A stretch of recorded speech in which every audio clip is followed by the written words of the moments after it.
teammate fight at 208. What you think's gonna happen? Oh, Holly's winning. Holly's taking that 45 belt, and then she's gonna go back and get the 35 belt. You've obviously done a fair bit of media, but being here and being the centerpiece of this afternoon a little bit, what's that like? It's a great feeling. I'm just riding the wave, trying to appreciate the present moment, and just being here, being able to watch my teammate who I've looked up to for over a decade, and I don't know, it's nice. Everything's kind of just come full circle, and I've had dreams about being here, and so I just have to capitalize on the moment. Did you ever dream about LeBron James tweeting about you? I mean, what was that moment like? It's crazy. I mean, I get off the phone with these big names, and LeBron. I see these texts from LeBron James, and I'm having dinner with Dana White, and all these things that are happening. I just have to. It just feels really surreal, and I remember getting off a Skype interview with WME and just trying to play it cool, like, okay, see you guys later. And then after we hung up the Skype, jumping on the bed and just kind of like laughing and crying at the same time out of happiness. So it's great. We're just enjoying the moment. It seems like sometimes when people reach this moment, that's where the balance becomes difficult. Being like the star plus being the athlete, and of course you being the mom as well. So I mean, how do you maintain that balance? Where are you finding that right now?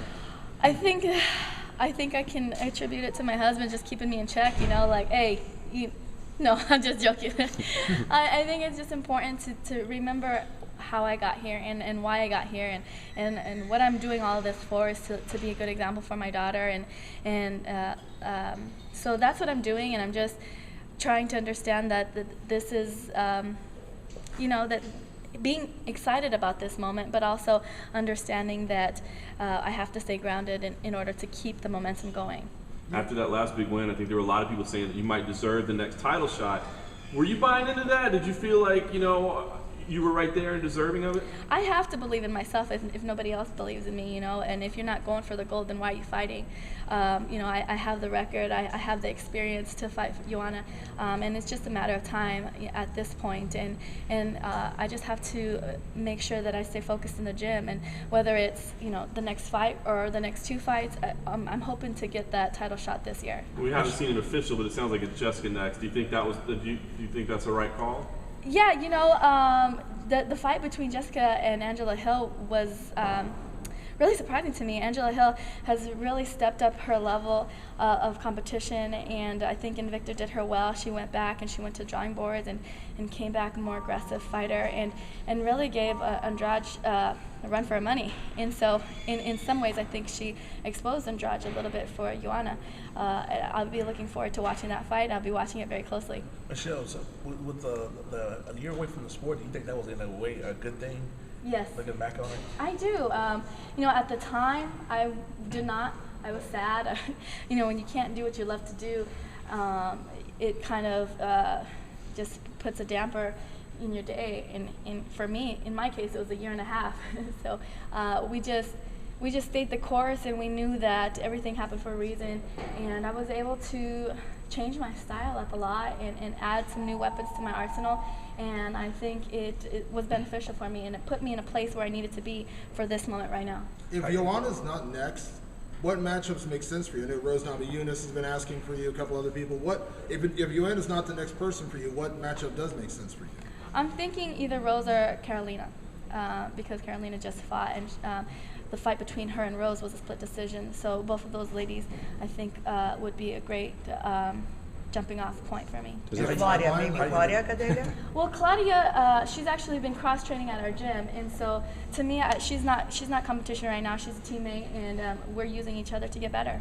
Does it feel like you're kind of going to get to have any say in this decision? Because, that doing this type of thing means you're going to have a target on your back, and a lot of the girls are going to want to want to fight you. Yeah, it was strange. I've never had that before. Well, I guess I have, but just to this extent, everybody's been calling my name after I fought Paige. First it was Andrade after her opponent fell through, and then Rose tweeted me out, and then Felice this last weekend calling me out. So it's kind of nice having people call my name out, and I guess that's how you know that you're making a statement. And that's what we want, right? We want to bring some attention to the strawweight division, and hopefully that's what my fight did.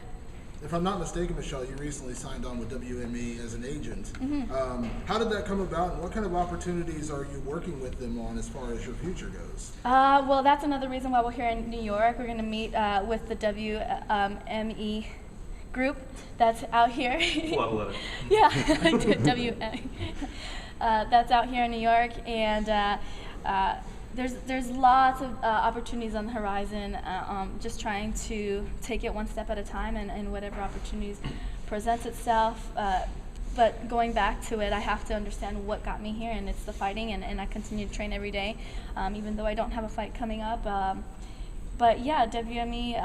So this week's New York, and next week's LA, and I get to meet a bunch of cool people, and hopefully I'll have some more like fun, exciting news for you guys after that. Do you have interest in like acting, or I mean, obviously from what I understand, they're kind of like talent-wise. They're not necessarily managing you as a fighter, correct? Like it's just talent stuff. Yeah. So, like books, acting. What kind of stuff do you have interest in? Absolutely, 100%. I have interest in all of those things. I have a strong passion for teaching, and I think that's just been since I grew up in martial arts, and because I was so heavily influenced through my instructor. I think that being in the spotlight, you have a position where you can influence younger children to grow up and follow their dreams, and not only make them their dreams, but make them realistic goals. And just having a young daughter, you know, she's 6 years old, this is the perfect time to just be leading by example. So yes, books, movies, I think that if you don't take advantage of opportunities when they present themselves, like MMA is like a very short-lived sport, and you have to expand your horizons, and you have to learn how to do it all in order to capitalize on everything that happens to you. I feel like a lot of people have tried to push you ahead. Like your whole career, like people said, this girl's a star, this girl's a star, you know, she's the one. Does it feel different now at this time? Does it feel like maybe finally, like this is really the launching off point? I don't know. It hasn't. I don't feel anything different now, and I don't know if I ever will. I don't feel any different. It's just a lot more talking and a lot more different engagements and stuff like that. But it's just something that I have to get comfortable with, and something that that comes along with the job. How's training at Jackson really getting you the foundation to be on this big stage? It seems like y'all big stage fighters, and y'all thrive in these situations. What is it about that gym? I think just being at the gym really does humble you, because you know I'm around world-class legends: John Jones, Holly Holm, Don Cerrone, Andre Arlovski. You know, the list can go on and on. John Dotson, and these guys are under the spotlight and have millions of fans, and they're just normal people, and they come into the gym and they win and they lose their fights, and they come back into the gym and they act like they're normal. They don't keep their heads in the clouds, and watching them and how they conduct themselves has given me kind of a blueprint of how I need to act. What's giving you the best advice so far? You know, I don't necessarily think it's advice as it is just you know, watching them walk the walk. Holly to me is the best role model, because she doesn't tell me things. She leads by example, and she's never cast any type of judgment on me as a fighter or as a person. Even when I had the news of becoming a mom, and I was afraid that everybody was going to cast me out of the gym, and they actually welcomed me in with open arms, and was really supportive of me becoming a mom, and very supportive of me coming back in after I had her. And so just Holly to me is my biggest role model, because she leads by example. Michelle, speaking of moms, let's talk about Fight Mom. Yeah. Talk about the process. Like, why did you decide to do it? Just how did it come about? Well, Sean Menard, the director, he's a filmmaker out of Canada, and he initially had come down just to do like a short 5-minute piece for his channel out in Canada, and when we sat down and we talked, and he got to know me and my husband and my daughter, I think he just saw that there was more opportunity to make this a feature film. So that was probably 3 years ago, and he'd been following us around for 2 years, and got a really good portion of my fight career. He got me winning the Invicta belt. He got me defending the Invicta belt, he got me losing the Invicta belt, and then he got me signing with the UFC. So you get to see the ups and you get to see the downs, and this is all real stuff that the fighters go through. But outside of the fighting, he also got to capture what it's like to be a mother and a wife inside the MMA world. And so it's very near and dear to me. Sean has become a really good friend of ours, and outside of wanting to share it with the world, I think it's something great that we'll be able to show my daughter when she's 18, 19, because she's hanging around. She's been with us. I had my first fight back when I was 10 months. I was still breastfeeding. She's been with us through all of that stuff, and so for her to be able to look back on it, I don't know if she'll necessarily remember it, but to be able to have that, that tangible piece of thing that she can look back and be like, wow, Mom, like I was there and all this stuff happens. It's cool. It's easy. Fighters, they often share when they celebrate. But you shared a very intimate moment when you lost. Mm-hmm. How was it like when you rewatched that scene? You lost to Erica.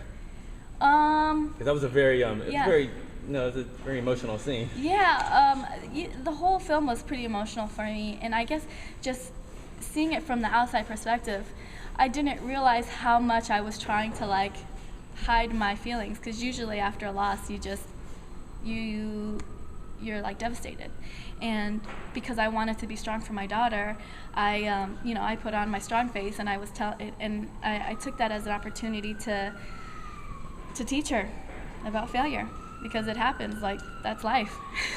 And I didn't realize how quickly I made that transition from being a fighter to being a mom, and so that was very interesting for me to see. Michelle, your fight with Paige did really, really good numbers ratings-wise. I'm sure you heard Dana talking about the success of women's fighters in the UFC. I'm kind of curious your thoughts on the UFC opening up more weight classes, because we have 145 debut this weekend. Mm-hmm. A lot of people are advocating for 125, and you were the 105-pound champion in Invictus. Do you think it'd be wise for the UFC to explore that? We've seen the success of Invicta. Oh, 100%. I think it's inevitable for them to open up more weight classes, especially the 125. There's a lot of girls in the 135 division that should be fighting 125, and there's a lot of girls in the 115 division that could benefit from fighting at 125 and not depleting themselves. Girls have a different way of cutting weight than guys do. Our bodies are different. We hold on to water differently. And so opening up that division, I think, will allow for more girls to come in and for more girls to be able to flourish in their natural weight class. Michelle, is that new on your arm? Yes.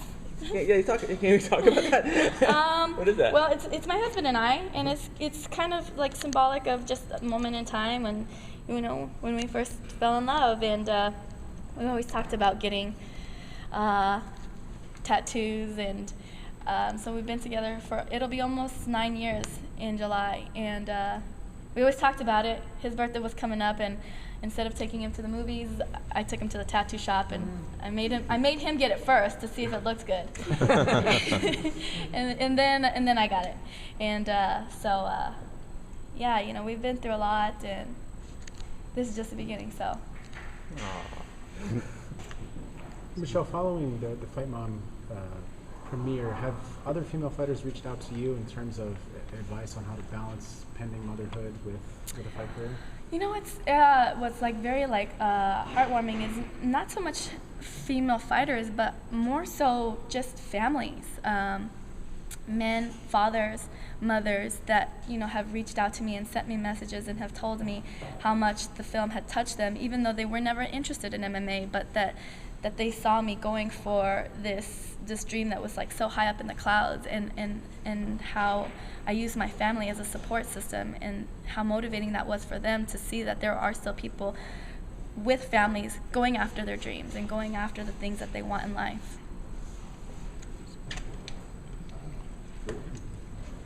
Thank you. Cheers. Hope that worked.